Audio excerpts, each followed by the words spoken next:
Coordinador de esta sesión es el doctor Gonzalo Corral. Así que presentate vos. Bueno, empecemos. Y yo subo, ¿sí? Bueno, buenas tardes a todos. Vamos a continuar un poco con el programa para que no se haga tan tarde. Antes que nada quisiera agradecer, digamos, al comité organizador del evento por la invitación, por la oportunidad, digamos, de poder compartir con ustedes todas sus experiencias en los distintos centros de la región, algo que no es tan habitual. Y por otro lado, también quiero agradecer, bueno, al Laboratorio Gilead por la oportunidad también que tenemos junto con Liliana de poder presentar algunos datos que creemos que son interesantes y que enriquecen, digamos, nuestra práctica diaria.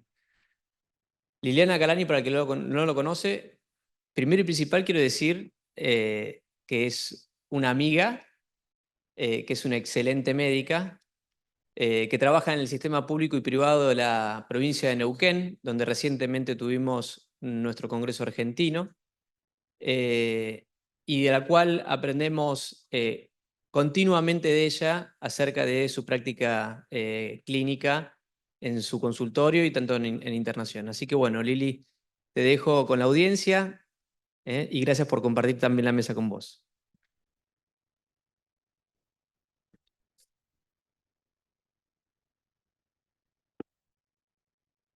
Es el otro, es la otra presentación. Esta. Bueno, esto lo sacamos.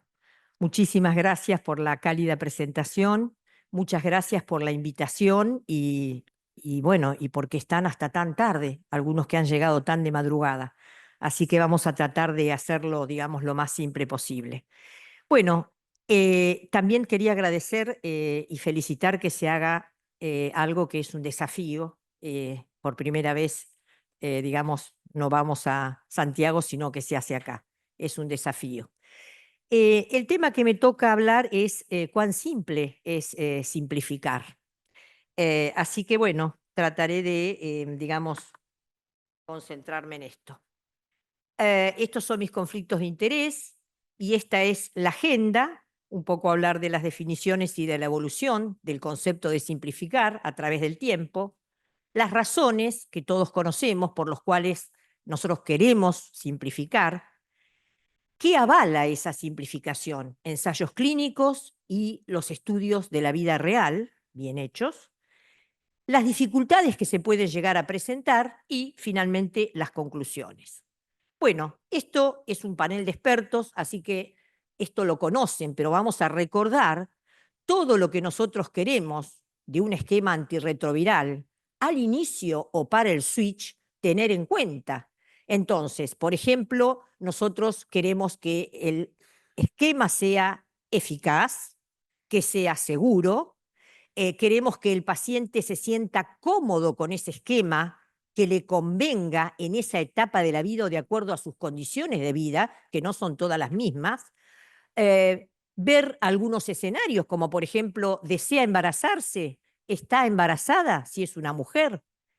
Por ejemplo, si es una persona añosa, cada vez tenemos más pacientes añosos o que nos acompañan a nosotros en todos estos años o que se diagnostican añosos y que hoy tienen una polifarmacia. ¿Y qué pasa con las interacciones medicamentosas? Entonces, estos son algunos de los tantos temas, ¿no es cierto?, que nosotros vamos a tener en cuenta al momento de simplificar.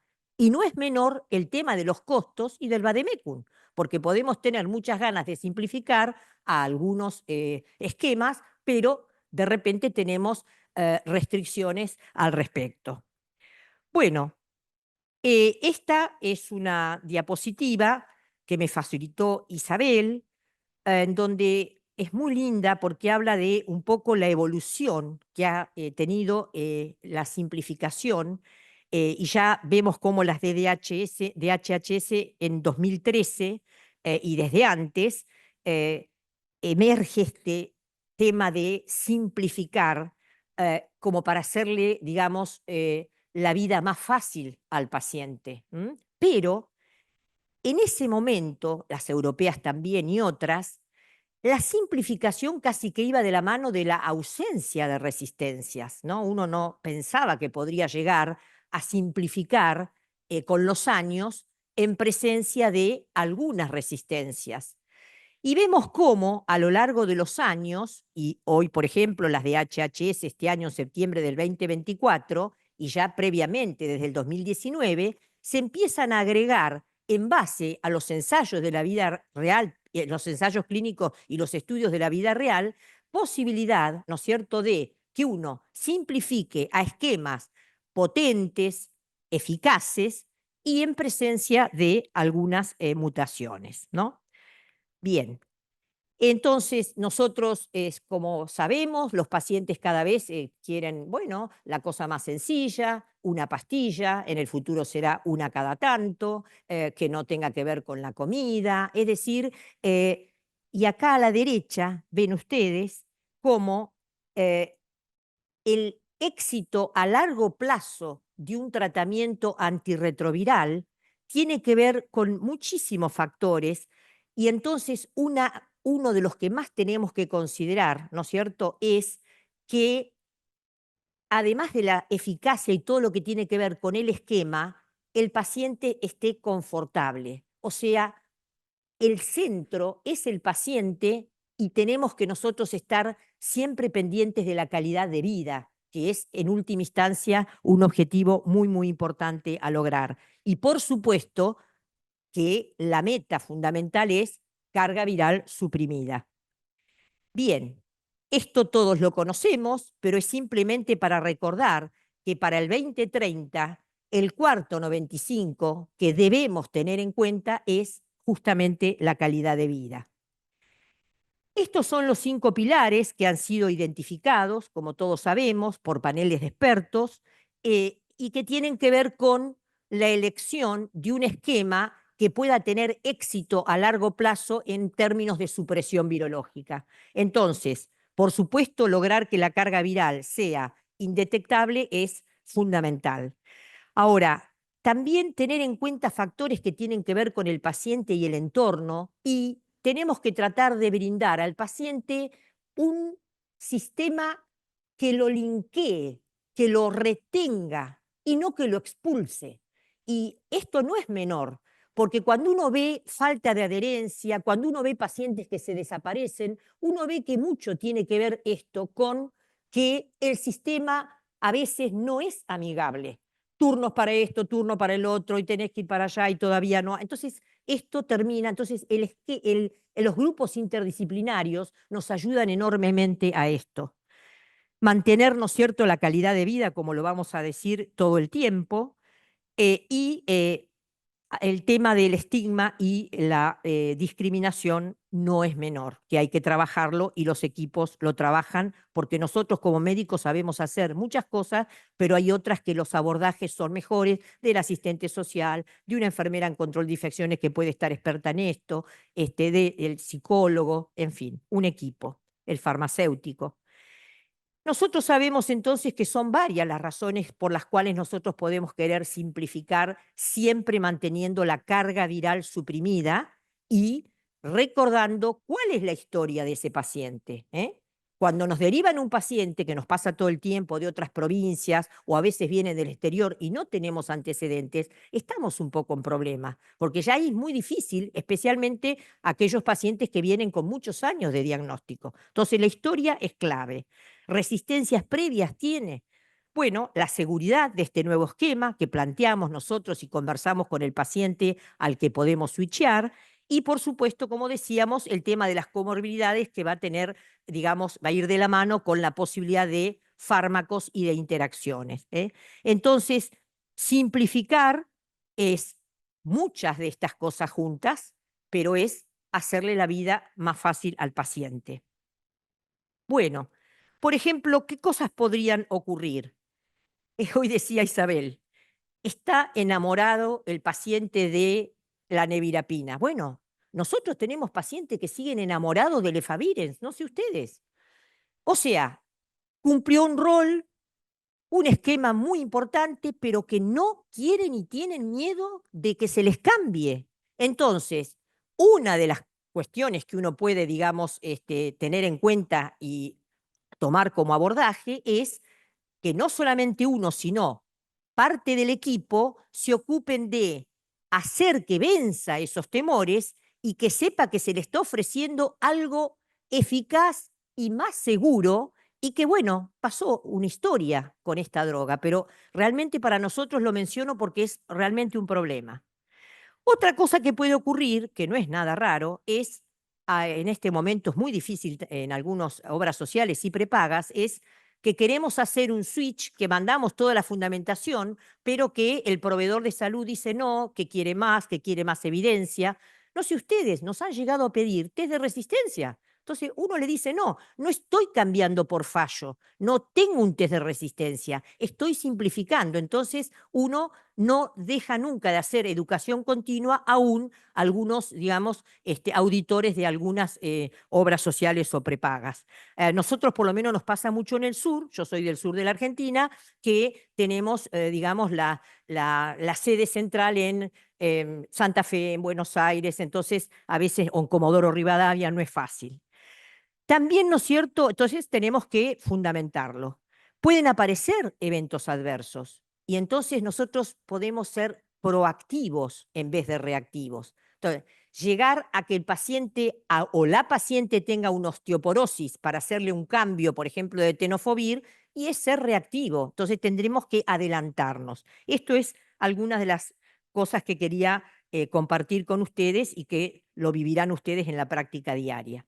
Ahora vamos a algunos estudios, por ejemplo, este se presentó ahora en el ID Week, es un análisis, un pool de 4 estudios de fase 3, y estos estudios lo que vieron fue la eficacia y la seguridad, ¿no es cierto?, en personas que estaban con el TAF-FTC y Victegravir, mayores de 50 años, y lo comparan con menores de 50 años, y un corte a las 48 semanas. Ahora ya, como no veo tan bien, voy a ver acá.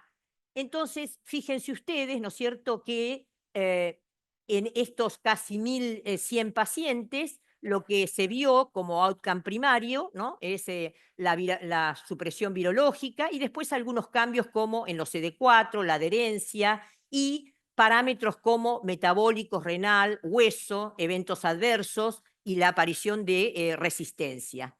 Y lo que se vio, así en síntesis, es que la eficacia fue similar en los mayores y en los menores de 50 años, que switcharon, ¿no es cierto? Pero, sin embargo, los mayores de 50 años, que tampoco no es algo sorpresivo, tuvieron más comorbilidades, más medicaciones concomitantes al switch, pero sin embargo, al switchar, tuvieron una muy buena tolerancia y mantuvieron la carga viral suprimida. Bien, este es un estudio abierto, randomizado, de no inferioridad en Kenia, en mayores de 60 años, y que rotaron de un esquema de primera línea a TAF, FTC y Victegravir, y el corte a las 48 semanas. Y acá se hizo en el año 2022. Entonces, acá ven estos pacientes que fueron 520, algunos siguieron, digamos, o sea, algunos pasaron a TAF, FTC y Victegravir, y otros continuaron con el esquema que venían. Varios, o sea, más del 90 y pico % eran pacientes que habían estado expuestos a tenofovir o tenían tenofovir en el esquema que continuaron. Y como ustedes pueden ver acá, ven cómo la eficacia fue similar en ambos grupos, fue similar, no anda bien este puntero, y como también se podía esperar, vemos cómo lo que tiene que ver con el metabolismo óseo, ¿no es cierto?, a nivel lumbar, fue mejor en la rama de TAF, FTC, Victegravir, que en la otra rama que tenía mucho más tenofovir, fumarato, y no TAF, pero la eficacia fue similar. Bueno, después también sabemos, esto lo conocen todos, pero lo recordamos, que además de los mayores, tenemos estudios en mujeres y en niñas, ¿no? A la derecha, virológicamente suprimidas, diferentes grupos etarios, y vean ustedes cómo el comparador que es en negro versus TAF, FTC y Bictegravir, la verdad que la eficacia fue muy similar y la seguridad también. O sea que también en ese escenario lo vemos. Este es un estudio retrospectivo en un único centro en Francia de la vida real, en 60 niños, muy interesante porque, bueno, la mediana de edad era de 11 años de estos chiquitos. Fíjense acá arriba que habían tenido previa exposición a los antirretrovirales más del 90%, al dolutegravir o al elvitegravir, o sea, inhibidores de integrasa, el 85%. Bueno, algunas mutaciones tenían, aquí están mencionadas. Bueno, doctora Fanny, yo no soy usted, pero ahí mencionamos las L74I, el 9.6%, y la E157Q, el 5.8%. Tenían buen nivel de CD4. Ahora, fíjense que tenían carga detectable el tercio de estos pacientes y tenían una cantidad de comprimidos muy considerables. Y bueno, cuando estos pacientes, niños y adolescentes, hicieron el switch, vemos cómo el 82% prácticamente en la última visita estaba con carga viral suprimida y realmente no aparecieron mutaciones de resistencia y manifestaban, digamos, los beneficios de poder, digamos, haber reducido la cantidad de comprimidos que recibían. Bueno, este es un estudio que se presentó también este año, que son los cambios en la función renal. Ya han habido varios, como ustedes saben muy bien. Este es un estudio de Estados Unidos, ¿no es cierto? Un grupo, Tenofo-FTC a TAF-FTC. Y a los pacientes se los, digamos, se los diferenció en los que tenían menor filtración glomerular o mejor filtración glomerular. Esto se hizo, esta recopilación, entre junio del 2012 y mayo del 2023.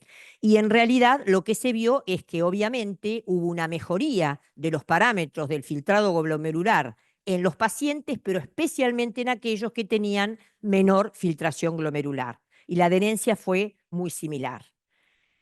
Este es otro estudio que se presentó este año en Múnich. Es un grupo de 4 estudios, ahí abajo están las referencias, de un switch, pero a la terapia dual inyectable, long acting, cabotegravir y rilpivirina, con muy buena evolución en un poco más de 1000 pacientes, con una, digamos, supresión virológica importante, que fue del casi 86% al 97%, dependiendo de los periodos, con baja discontinuación y con, digamos, a los que se les pudo medir las resistencias, aparición muy baja, aparición de resistencia, pacientes muy experimentados.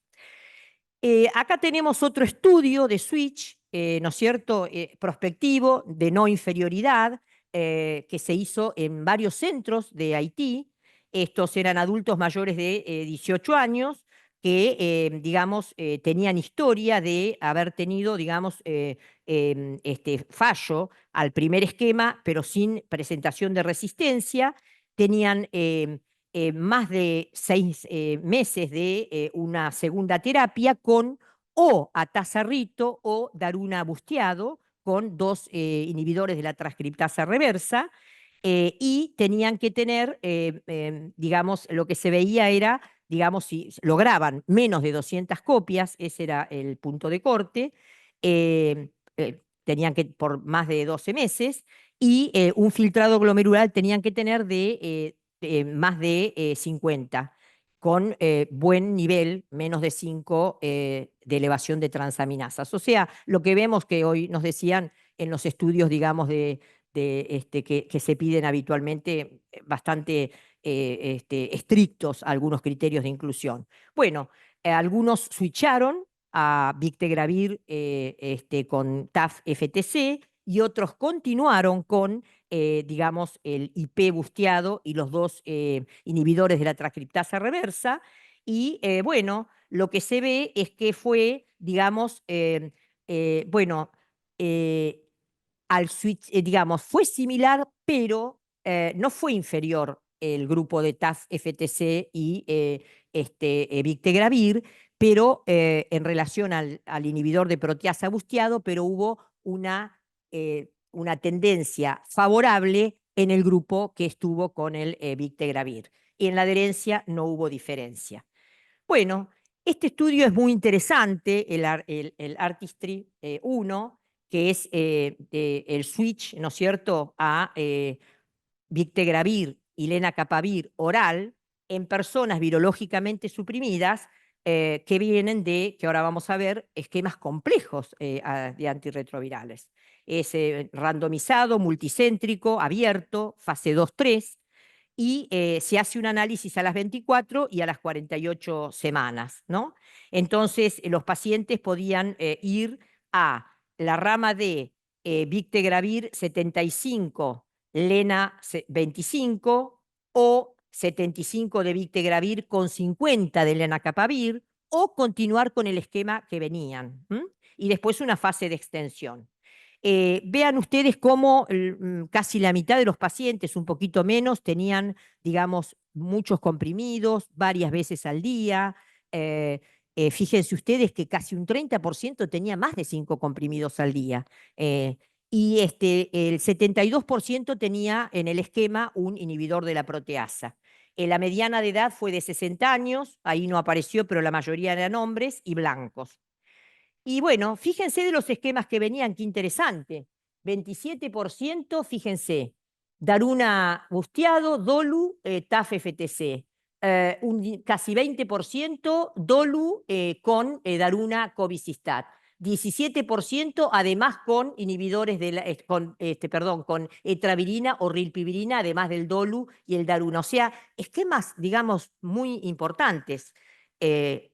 Y entonces lo que se vio, ¿no es cierto?, es que los pacientes que siguieron con ese esquema que se les había, porque eran altamente experimentados y fallados, tuvieron una muy buena, pocos pacientes, pero una muy buena evolución virológica, y fue muy buena también en ambos grupos, ¿no? En donde se busca la dosis.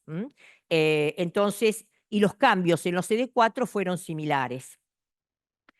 Entonces, los eventos adversos fueron similares, muy pocos, digamos, solamente hubo un grado 3, que fue diarrea, y bueno, veremos cómo sigue, pero es sumamente prometedor este estudio con esta combinación. Ahora vamos a ver las últimas diapositivas. Este es un estudio que presentó el doctor Martínez, el paso doble, que comparó switchar a 3-TC dolutegravir versus TAF-FTC y Victegravir, la evolución a las 48 semanas en casi 560 pacientes. Y bueno, la eficacia fue similar, pero el aumento de peso fue discretamente superior en la rama con Victegravir que en la rama con dolutegravir. Se discutió bastante en esa presentación que él hizo oral, bueno, pero fue el hallazgo. Y esto es un poco como para ver, cuando uno compara los distintos estudios, Isabel lo explicó muy bien, y todos sabemos la cantidad de factores que hay que tener en cuenta, ¿no es cierto?, en cuanto al aumento de peso, pero en cuanto a esto, dolutegravir versus Victegravir, hay diferentes hallazgos, dependen de los estudios. Entonces, por ejemplo, bueno, acá mi tema es switch, pero bueno, acá incluí a virológicamente suprimidos no hubo diferencia, virológicamente suprimidos no hubo diferencia. En este caso, por ejemplo, en el de SANG, eran pacientes naive con un número interesante, hubo, digamos, mayor incremento al revés en la rama de dolutegravir, ¿no es cierto?, versus otros. En el caso del dragón, por ejemplo, no hubo diferencias en los pacientes naïf, pero en los virológicamente suprimidos sí hubo un aumento una tendencia, aumento de peso en la rama con Victegravir. Así que bueno, uno tiene que estar atento a esto y ver. Esto es para comentarles un poquito de un tema que también todos ustedes saben, que es el forgiveness, o sea, la posibilidad de alcanzar y mantener la carga viral suprimida con olvidos. Y entonces, en ese caso, digamos, fueron 281 pacientes que comenzaron o fueron switchados a TAF, FTC y Victegravir, y otros a dolutegravir y 3TC, y bueno, se hizo la evaluación, esto fue entre el 2020 y el 2023, y lo que se vio, la adherencia fue buena de ambos grupos, pero lo que se vio es que es el hallazgo cuando se utilizaba TAF con Victegravir, con un 70% de adherencia se alcanzaba carga viral suprimida, en tanto que cuando se utilizaba el dolutegravir con el 3TC era necesario cerca del 90%. Algunos autores, digamos, hacen una evaluación de cuáles podrían ser las causas de este hallazgo, que todo siempre tiene que ser corroborado, y la vida media y algunos perfiles de resistencia, pero la vida media fundamentalmente, podría explicar por qué con el Victegravir, con TAF y FTC se alcanza y se mantiene la carga viral suprimida un poco más que lo que necesitaría el que está con la terapia dual de dolutegravir y 3TC. Bueno, esto es como para comentar de las resistencias previas. El Victar, acuérdense que es estudio del Victarvi en la vida real, y este es un subestudio, y simplemente este subestudio lo que muestra es que luego de 12 meses, los pacientes, ¿no es cierto?, que experimentados, que pasaron a recibir TAF, FTC y Victegravir, pudieron mantener alta supresión virológica pese a la presencia de RAMS, incluyendo la 184. Este es el estudio que presentó, ¿no es cierto?, el grupo de Helio Salud, con también, digamos, es el Victar, ¿no?, con G, de la vida real, con y también ellos lo que vieron fue que pacientes con fallo virológico y con presencia de mutaciones, y es más, bueno, con un score, tuvieron una muy, muy buena evolución, digamos, pese a la presencia y a ese antecedente de fallo virológico. De todas maneras, eso a nosotros por el momento no nos habilita a utilizarlo en este contexto. Y esta sería la última diapositiva, que es los efectos de la resistencia en la evolución, utilizando, ¿no es cierto?, es un estudio de la vida real hecho en Europa y en Estados Unidos, y lo voy a mirar desde acá. Eran 2006 pacientes con mutaciones de resistencia y que lo compararon con otros que no tenían mutaciones de resistencia y más eran sin mutaciones, 1720 versus con mutaciones de resistencia 286. Entonces lo que quisieron evaluar entre el 2021 y el 2023 fue, bueno, parámetros demográficos, características clínicas, adherencia al tratamiento, tasa de hospitalización y entre los que tenían y los que no tenían resistencia. Entonces ven ustedes en rojo los que tenían resistencia. Coinfecciones, más cantidad en estos pacientes, más cantidad de coinfecciones. Comorbilidades, los que tenían resistencia, más comorbilidades, especialmente vean ustedes dislipemia, hipertensión, ansiedad, depresión, que los que no tenían resistencia. De la misma manera, bueno, tuvieron, ahí ven en las conclusiones, que estos pacientes que tienen mutaciones de resistencia, tuvieron más comorbilidades, más coinfecciones, más tasas de hospitalización y una adherencia más pobre que aquellos que no tenían, digamos, codones de resistencia. Bueno, finalmente, como conclusión, simplificar resulta más simple, o sea, no es que sea simple a mi criterio, resulta más simple simplificar si nosotros tenemos una actitud más proactiva que reactiva. Si al paciente lo colocamos en el centro de la escena con todo lo que hemos conversado y esto trae aparejado, ¿no es cierto? Cuidar su bienestar y considerar su historia y su, digamos, calidad de vida. Y el trabajo en equipo, el trabajo interdisciplinario es clave. Y en esa simplificación, el TAF, FTC, Victegravir tiene un rol y es una alternativa que ha mostrado en los ensayos clínicos y de la vida real, en los estudios de la vida real, ser una buena alternativa. Estos son mis agradecimientos, ¿no es cierto?, a Isabel, a Rufina Pérez, a Gonzalo, a Patricia Glassman y Ariel Pasquini y a todo el equipo de GADOR. Y bueno, a ustedes les agradezco muchísimo que a esta hora estén en pie y escuchando. Gracias.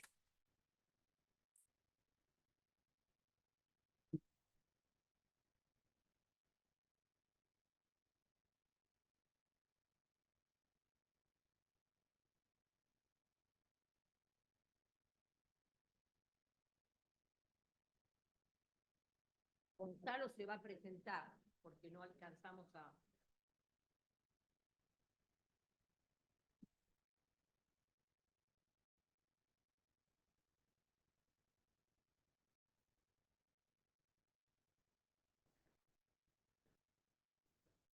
Dale.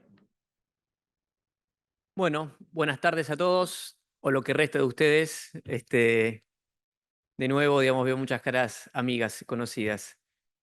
Vamos a hacer un pequeño repaso. Bueno, el título de mi presentación es Versatilidad en el Targa, un esquema, múltiples escenarios. Bueno, estos son mis conflictos de interés. Acá también van a ver algunos trabajos que seleccioné que no están dentro de lo que es la etiqueta del producto, así que van a tener esa doble cruz de color rojo en el costado derecho superior de cada una de las diapositivas en el que esto sea así, ¿sí? Bien, esta es una pequeña agenda que tracé. Quédense tranquilos que parece mucho más larga de lo que verdaderamente es. Y la primera pregunta que uno se quisiera, o que yo quisiera hacer, digamos, con respecto a la presentación es, ¿qué es versatilidad? ¿No? Definir el problema o definir la pregunta. ¿De qué vamos a hablar? Entonces, me puse a buscar, digamos, cómo uno podía llegar a definir lo que es la versatilidad, y en realidad la versatilidad es tener muchas habilidades o cualidades diferentes. Otra definición puede ser adaptarse a muchas situaciones diferentes. O otra de las definiciones que encontré es tener la capacidad para ser utilizado algo con diferentes propósitos. Para mí es mucho más fácil esto, ¿sí? Y no tiene que ver, digamos, tiene que ver con Messi. Messi me parece que resume todas las cualidades necesarias para definir a algo como versátil. Las versiones de Messi, digamos, en sus distintos equipos, hacen que podamos decir que la versatilidad se puede resumir en una persona.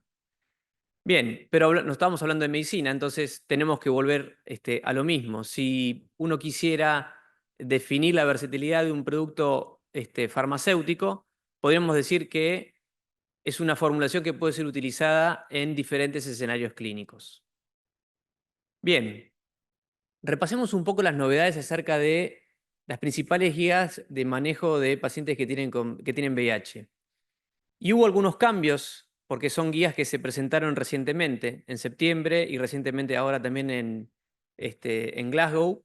Y fíjense que vamos a repasar la primera guía, que es del Departamento de Salud de Estados Unidos, y define a los regímenes recomendados para la mayoría de los pacientes naive, ¿sí?, como aquellos regímenes que tienen una eficacia virológica demostrada, que son muy bien tolerados, que tienen un perfil de seguridad digamos, favorable, y por último, que son fáciles de usar. Son 4 cosas que, digamos, tienen en cuenta como para poder determinar esto. Dentro de lo que es, digamos, los esquemas iniciales recomendados por la DHHS, fíjense que ya divide si el paciente viene recibiendo o no, digamos, PrEP para el inicio de sus tratamiento antirretroviral. Y para aquellos pacientes, digamos, que no tienen historia de PrEP previa, ¿sí? Esperen que se me perdió el cursor. Las combinaciones son aquellas basadas en Victegravir, FTC y TAF, dolutegravir con las distintas formulaciones de tenofovir, o 3TC o TAF. Y también, digamos, contempla la posibilidad de utilizar la doble terapia con dolutegravir y 3TC, a excepción de, o considerando que aquellos pacientes que se considera la doble terapia deberían tener una carga viral de menos de 500.000 copias, no tener coinfección con hepatitis B, ausencia, digamos, que no tengamos resultados de test de resistencia y que, digamos, hayan usado PrEP previa y que no hayamos tenido, digamos, este test de resistencia para determinar, digamos, la sensibilidad de sus componentes. Por otro lado, también en la columna, digamos, que está a la derecha, fíjense que en aquellos usuarios de PrEP, hasta no tener, digamos, el resultado de un test de resistencia genotípico que amplifique la integrasa, deberíamos usar un esquema basado en un inhibidor de proteasa busteado combinado con los mismos nucleósidos que había mencionado previamente. Y la novedad más importante, que la puse digamos, en verde, fíjense que se baja, digamos, la combinación basada, digamos, que contenga nabacavir, fundamentalmente porque requieren la solicitud previa del HLA B5701, que por otro lado, digamos, los últimos estudios han demostrado también que tienen un aumento del riesgo cardiovascular, y por otro lado también, como tercera causa, es que disponemos de opciones que son mejores en esos términos, ¿no? Entonces, basándonos en estos es la recomendación última, digamos, del Departamento de Salud de Estados Unidos. Bien, ¿qué sucede con la Sociedad Europea? Y la Sociedad Europea, digamos, tiene una recomendación bastante similar en lo que respecta a los inhibidores de la integrasa, ¿sí?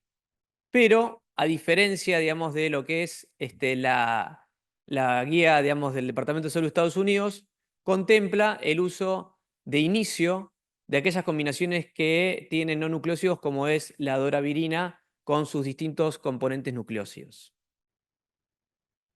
Bien. Ahora, dentro de lo que son los inhibidores de integrasa, no es ninguna novedad para toda la audiencia que es experta que los inhibidores de integrasa de primera generación no son lo mismo que los de segunda generación, y dentro de los inhibidores de integrasa de segunda generación tenemos, digamos, distinta eficacia, ¿no?, en términos de sensibilidad o resistencia. Este es un estudio bastante viejito en el cual se presentó y se demostró a través del laboratorio, digamos, estos son fenotipos, digamos, de Monogram, en el cual estas columnas rojas en realidad deberían ser verdecitas. Perdón, las verdes deberían ser, son las que demuestran que digamos, cepas que son resistentes a inhibidores de integrasa de primera generación, los inhibidores de integrasa de segunda generación son sensibles. Pero los porcentajes, fíjense que son diferentes. Y cuando subanalizamos esos porcentajes, lo que vamos a encontrar es que encontramos aislamientos que tienen resistencia al dolutegravir, pero que no están presentes en el victegravir. Entonces, in vitro, sabemos que el victegravir tiene, digamos, un perfil de resistencia más favorable, en algunos aislamientos clínicos que son resistentes a el dolutegravir, ¿sí? Esto es el laboratorio. Ahora vayamos a lo que pasa en la práctica clínica, ¿sí? Y esto me parece que es un trabajo que es muy interesante. Creo que hay muchos colegas acá de México, en el cual, digamos, se evaluó lo que es la resistencia a los inhibidores de la integrasa de segunda generación después de 2 años de una estrategia implementada en México de, digamos, del uso, ya sea para pacientes de inicio o de switcheo de la combinación de Bictegravir, FTC y TAF. Y fíjense que casi 70.000 pacientes con VIH, digamos, empezaron a utilizar esta combinación, de los cuales 23.700 eran de inicio y casi 50.000, digamos, de switch, en el cual se pudieron aislar 666 secuencias, de los cuales 208 eran naive y 458 switchados, que habían tenido una carga viral superior a 1.000, y lo que intentaron es demostrar, digamos, si verdaderamente tenían resistencia a, digamos, al inhibidor de la integrasa. Y fíjense lo que ocurrió. Solamente encontraron 4 pacientes y 5 pacientes respectivamente de inicio y de switch. O sea que la prevalencia de la resistencia a el Bictegravir, FTC y TAF después de 2 años de implementada esta estrategia fue extremadamente baja, 0.01, ¿sí? Entonces, pasamos de lo que es el laboratorio a la práctica clínica. Bien, esto es, digamos, también un metaanálisis que me parece sumamente interesante, en el cual se demuestra que más allá, digamos, de que los pacientes pueden tener, digamos, la M184 como demostrada, digamos, en su test de resistencia y combinada con otros, digamos, RAMs, la supresión virológica se mantiene en prácticamente el 100% de los pacientes de los que reciben la combinación de Bictegravir, FTC y TAF. Bien. Este estudio también se los traje porque me parece que es muy interesante y me parece que es algo bastante común de nuestra práctica diaria, ¿sí? Es un estudio digamos, que incluyó, digamos, 2.622 pacientes que eran naive o digamos, eran switchados, en el cual 1.300 tenían la combinación de Bictegravir, FTC y TAF, y 1.300 tenían, digamos, la combinación de dolutegravir con 2 nucleósidos. ¿Y qué se buscaba? Fundamentalmente lo que se buscaba era evaluar la adherencia al tratamiento y su efecto a la semana 48, a la semana 96 y a la semana 144, ¿sí? Y eventualmente demostrar en aquellos pacientes que no estaban suprimidos si tenían o no resistencia postbasal. Entonces, los datos fuentes surgen de ensayos clínicos que le dieron registro, digamos, a la combinación de Bictegravir, y se categorizaron a los pacientes como aquellos que tenían alta adherencia, intermedia adherencia o baja adherencia, de acuerdo a alta adherencia más del 95%, intermedia del 85 al 95% y baja adherencia menos del 85%. Fíjense que, digamos, cuando se discrimina lo que es la alta adherencia de lo que es la intermedia y lo que es la baja adherencia, lo que se encontró es que aquellos pacientes que tenían baja adherencia eran pacientes más jóvenes, de raza negra, y que eran naive con respecto, cuando los comparábamos con los que tenían alta adherencia. Y fíjense lo que pasó, ¿sí? Cuando uno evalúa, digamos, la supresión virológica de los dos grupos, ¿sí? En el tiempo encontramos que las combinaciones, tanto de Bictegravir como de dolutegravir, que tuvieron alta adherencia a la semana 96 y 144, prácticamente no hubo diferencias. Cuando tenían una adherencia intermedia, tampoco se encontró diferencia, digamos, a las 144 semanas. Pero en aquellos pacientes que recibían la combinación basada en dolutegravir, si bien en las primeras 96 semanas se había demostrado ya que tenían menor supresión virológica, esta supresión virológica aún bajó más a la semana 144. Y cuando se analizó, digamos, la resistencia postbasal, digamos, en el grupo de los pacientes que recibían la combinación con Bictegravir, no se demostró resistencia, y en aquellas combinaciones que recibían, digamos, dolutegravir con nucleósidos, se encontraron que los participantes había 2 participantes que tenían dolutegravir, abacavir y 3-TC, y que se halló la M184 y que posteriormente, digamos, fueron suprimidos con la combinación de Bictegravir, ¿sí? Entonces podemos concluir que en la semana 144 la supresión virológica fue significativamente menor en los pacientes que tenían menos adherencia y que recibían una combinación basada con dolutegravir y 2 nucleócidos. Bien, acá les pongo la primera diapositiva que tiene la doble cruz, ¿sí? Se los digo porque habitualmente esto no es algo que hacemos en nuestra práctica diaria, ¿sí? Sabemos que el Bictegravir con el FTC y TAF no está incluido en las pautas de tratamiento, digamos, por la OMS, porque no hay datos en todos los escenarios clínicos, ¿sí? Incluido, digamos, lo que es la tuberculosis.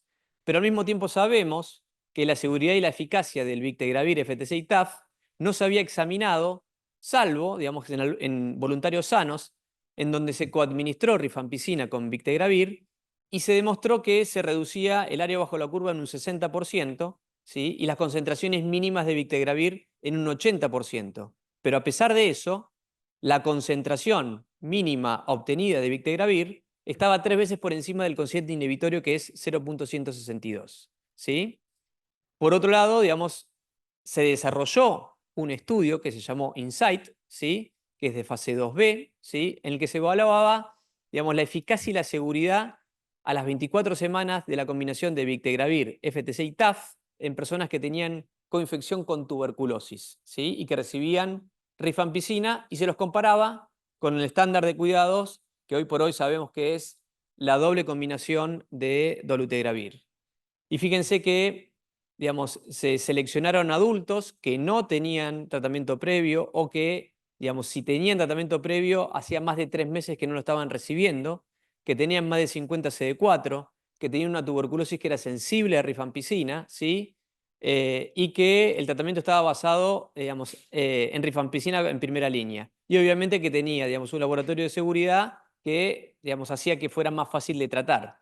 Se los randomizó, digamos, de una manera 2-1, se les dio doble dosis de Bictegravir versus dolutegravir con 2 nucleócidos, más una segunda dosis de dolutegravir, y se le evaluó, digamos, como criterio de valoración a la semana 24, cuántos pacientes tenían una carga viral indetectable en cada uno de los grupos, ¿sí? Por otro lado, también se evaluó, digamos, la supresión virológica a la semana, digamos, 12, 24 y 48 de la combinación de dolutegravir, y, digamos, a la semana 12 y 48 de la combinación de Bictegravir. Fíjense que, digamos, tenían una mediana de edad, digamos, joven, prácticamente, digamos, de 35 años. No había diferencias estadísticamente significativas, los grupos eran homogéneos, ¿sí? Tenían, digamos, raza negra prácticamente todos porque se desarrolló en el continente de África. Y fíjense lo que es interesante también, la mediana de CD4. Obviamente que si tenían tuberculosis tenían una enfermedad avanzada, pero, digamos, tenían poco CD4, ¿no? Una mediana de 161. Pasamos a lo que es el resultado de supresión virológica. Fíjense por los distintos análisis, 95%, digamos, en las dos ramas, por FDA Snapshot, y por protocolo, digamos, 97%. Y en lo que respecta, digamos, a el recuento de CD4, digamos, la mediana de cambio de recuento de CD4 en la rama de Bictegravir fue de 96 versus de 69 en la rama de la combinación con dolutegravir. En lo que respecta a los efectos colaterales, digamos, no hubo abandonos de tratamiento, ni retiradas, ni cambios debido a eventos colaterales, ¿sí? Bien, como conclusión, en las personas, digamos, que viven con infección con tuberculosis y VIH, que reciben un tratamiento de tuberculosis basado con rifampicina, la combinación de Bictegravir 2 veces en el día resultó efectivo a la semana 24, ¿sí? Que prácticamente no hubo eventos colaterales importantes y que llevaran a la suspensión del fármaco, y que, digamos, las concentraciones de Bictegravir se mantuvieron por arriba del primer cuartil, que es lo que también se estaba buscando. Bien, pasamos al segundo estudio, digamos, que tiene también esta misma doble cruz, que es el uso de Bictegravir en pacientes, digamos, embarazadas, ¿sí? Digamos, se sabe por el estudio IMPACT que la exposición de Bictegravir durante el embarazo en comparación, digamos, con el posparto, claramente que las concentraciones de Bictegravir disminuyen, pero son por arriba del primer cuartil también, ¿sí? Entonces, este es un estudio, digamos, de etiqueta abierta, de un solo brazo, prospectivo, que evaluaba la farmacocinética, la seguridad y la eficacia, ¿sí? De la combinación de Bictegravir durante el embarazo, ¿sí? Fíjense lo que sucedió, digamos, la concentración, digamos, el área bajo la curva, digamos, de Bictegravir, obviamente que fue menor que en el posparto, ¿sí? Pero a pesar de eso fue por encima del primer cuartil y, digamos, el 100% de las mujeres embarazadas que fueron tratadas con esta combinación mantuvieron una carga viral, digamos, indetectable hasta el final de su embarazo.